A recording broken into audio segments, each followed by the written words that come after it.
My name is Clara, and 30 minutes before my life flipped upside down, my brother stood in front of our entire family at the Christmas party, holding a glass of wine, laughing loud enough for the neighbors to hear, and said, "You're basically homeless now, right?" Must suck being the family failure. Everything in the room went silent. You ever feel heat rising in your neck but your body is frozen? That's exactly what it felt like. Eyes on me, whispers, slow pity-filled blinks, and my brother Lucas smirking like he'd just cracked the funniest joke of the year. That's the hook. If you want more stories like this, make sure you follow the channel because this one gets dark. I swallowed hard and forced a smile. "I'm not homeless, Lucas." He shrugged. "Right. You just live in a co-working space now." People laughed. Real laughter. And yeah, that one stung, because technically he wasn't wrong. I had lost my apartment. I had been sleeping on a couch inside the building where I worked, pretending everything was fine, and the fact that he knew that meant someone in the family had told him. Only 3 people knew, and one of them was my mother, who was now avoiding making eye contact with me. I felt my chest tighten. "Can we not do this here?" I whispered. Lucas sipped his wine. "Why not? Everyone's been wondering why you showed up dressed like that." I looked down at my outfit. It wasn't even bad. Just simple, clean, a plain sweater and jeans. But compared to his wife's thousands of dollars outfits and the family's obsession with appearances, I might as well have wrapped myself in trash bags. My sister-in-law, Emily, gave me a sympathetic smile as fake as the diamonds she wore. "Clara, sweetie, don't take it personally. Lucas is just joking. You know how he is." Yeah, I knew exactly how he was. A bully who thought being successful meant he had the right to crush people. I stepped outside pretending I needed fresh air. But really I needed space to breathe without crying. Snow fell lightly, sticking to the sleeves of my sweater. The cold hit fast, but it still felt easier than staying inside with those eyes and whispers. My phone buzzed. A text. From Lucas. "Don't come back inside until you fix your face. You're killing the vibe." I stared at the screen. My hands shook. My stomach twisted. This wasn't teasing. This was cruelty. And honestly, I was done. But I walked back in anyway. Not because I wanted to, because I needed to grab my bag and leave without making a scene. Inside, the music was louder. The laughter sharper. Lucas was at the center of the room again, retelling the same homeless joke to a new group of people. "And she's sleeping under a desk," he said, grinning. I froze. He knew that detail. Nobody knew that detail. Except one person. My mom. And she was laughing. That hurt more than anything he had said. I walked straight toward the table where I'd left my things. But my grandmother, my dad's mom, tough as nails, 82, and the only person who ever actually protected me, stepped in front of me. "Clara," she said, "where are you going?" "Home," I whispered. Her eyes narrowed. "You don't have one." It wasn't cruel. It wasn't mocking. It was worry. Real worry.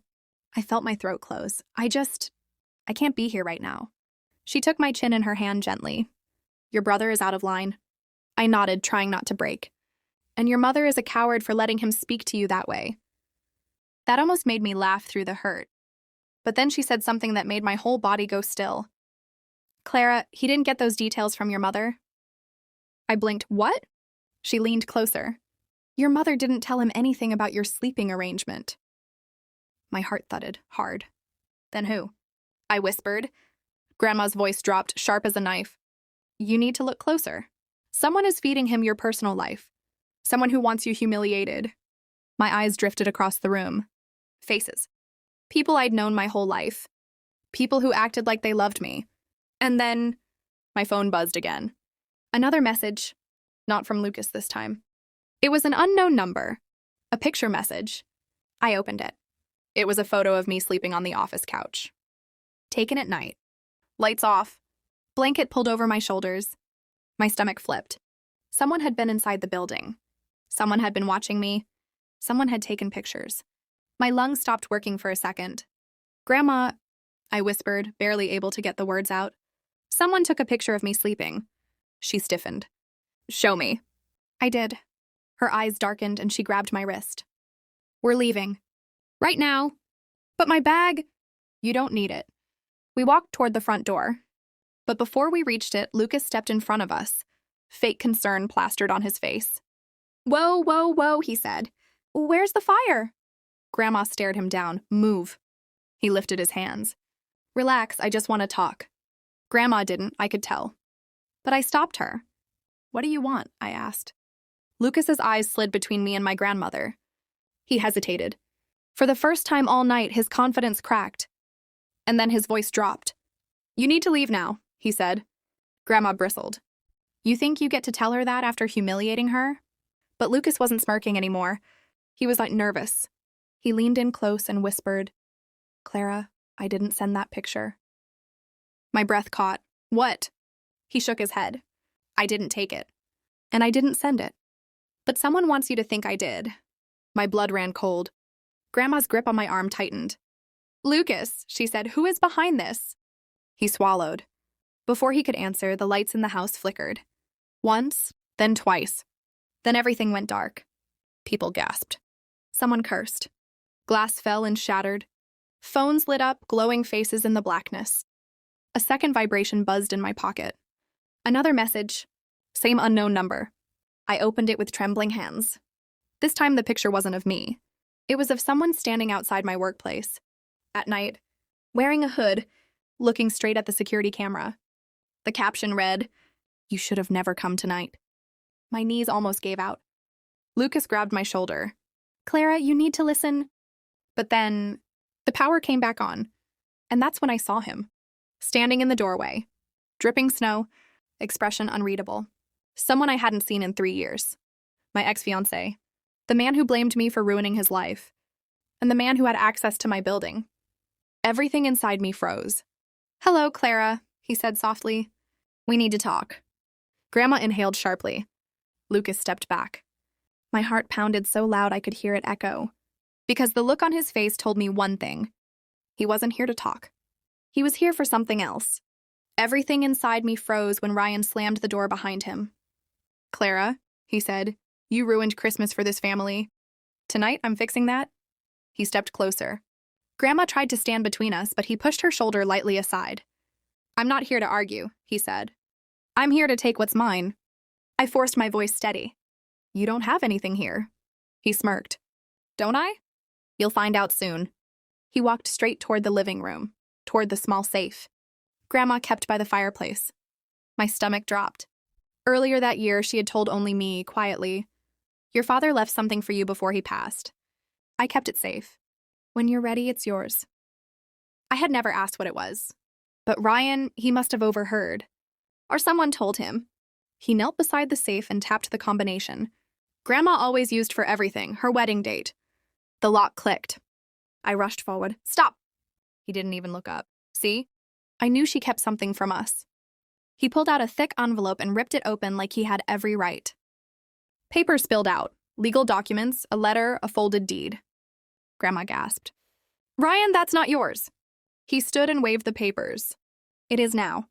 She," he pointed at me, "is not taking anything from this family. Not after showing up pretending to be a victim." The words stung even though I expected them. I stepped closer. "What even is that?" "Dad's property!" he snapped. "The lake cabin. The one he told us burned down?" "It didn't. He left it to you." "Why? Who knows? Maybe he felt sorry for the failure of a daughter who couldn't keep a job." He smirked. "But you're not getting it." My hands started shaking. Not because of the property. Because of the look in his eyes. He had already planned something. He wasn't just taking it. He needed me to see him take it. "Ryan, give me the papers," I said quietly. He stepped right up to my face. "Make me." Then the front door creaked again. My brother's wife, Emily, hurried in, eyes red, breathing fast. She looked terrified. "Ryan, stop," she whispered. "Please. Tell her the truth before it gets worse." He shot her a glare so cold she froze in place. "Not one word." Grandma looked between them. "What truth?"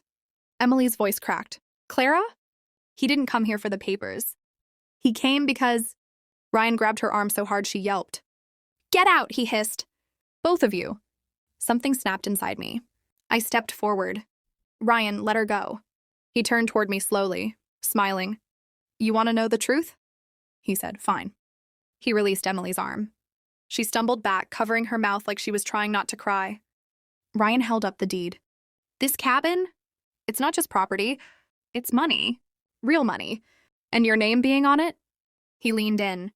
It's the reason someone came looking for you. I felt the room tilt. What do you mean? He shrugged casually. A man called. Said Dad owed him. Said since his daughter inherited the cabin. The debt belongs to her now. He smiled wider. So I made a deal. My throat closed. A deal? Yeah, he said softly. I give him the deed. He clears my debt. He tapped my chest with the papers. And if he still wants to, talk to you about your father's mess? Not my problem. Grandma gasped. Ryan! You put your sister in danger? He didn't even flinch. She's a grown woman. If she can't handle her own problems, that's not my fault. I whispered, when is he coming? Ryan shrugged. He said 30 minutes. My entire body went cold. I checked the clock. 28 minutes had already passed. A car engine growled outside. Grandma's breath caught. Emily backed away from the window like she'd seen a ghost. And Ryan actually straightened his shirt and smiled. The headlights hit the living room wall. Someone stepped out of the car. A dark silhouette. Approaching the house. My knees went weak. Ryan whispered, he's here for you. The doorknob turned. And the door slowly opened. A tall man stepped inside. But when he lifted his face into the light, my heart dropped. Because I knew him. It wasn't a stranger. It wasn't a debt collector. It was someone I had prayed I would never see again. My ex-fiancé. The man who vanished 2 years ago after stealing everything from me. And now he was standing in my grandmother's living room, smirking at me, like he owned the place. Hello, Clara, he said softly. Miss me? Grandma inhaled sharply. Emily covered her mouth. Ryan stepped back. My heart pounded so loud I could hear it echo. Because the look on his face told me one thing. He wasn't here to talk. He was here for something else.